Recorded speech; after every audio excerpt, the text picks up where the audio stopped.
أعوذ بالله من الشيطان الرجيم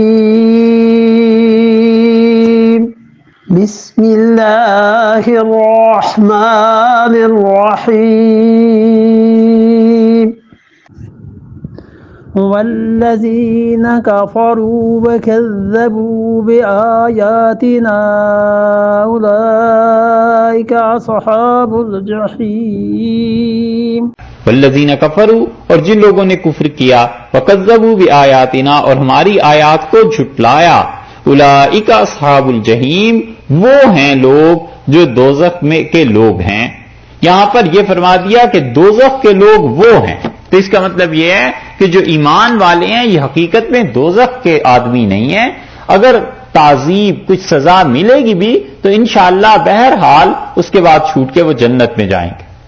اور اس سے بتا دیا ہے اللہ تعالی نے یہ بات بھی کہ دیکھو، اعتراف کرنا حق کا،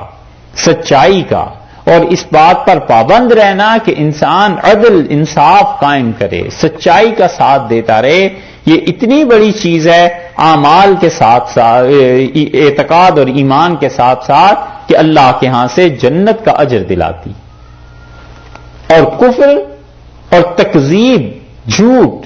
حق کو جھٹلانا، سچائی کو جھٹلانا، جبکہ سچائی آ جائے سامنے،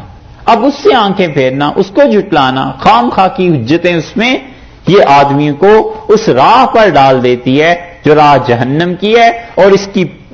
کی پیک، اس کا عروج اس وقت ہو جاتا ہے جب اللہ، اس کے رسول صلی اللہ علیہ وسلم، قیامت، یہ سب چیزیں جو حقائق ہیں اس کی سمجھ میں بھی آ جاتے ہیں، پھر بھی اس پہ انکار کرتا ہے۔ یہ ہے کفر، اور اس کی سزا ہے ہمیشہ کے لیے جہنم۔ کچھ دیر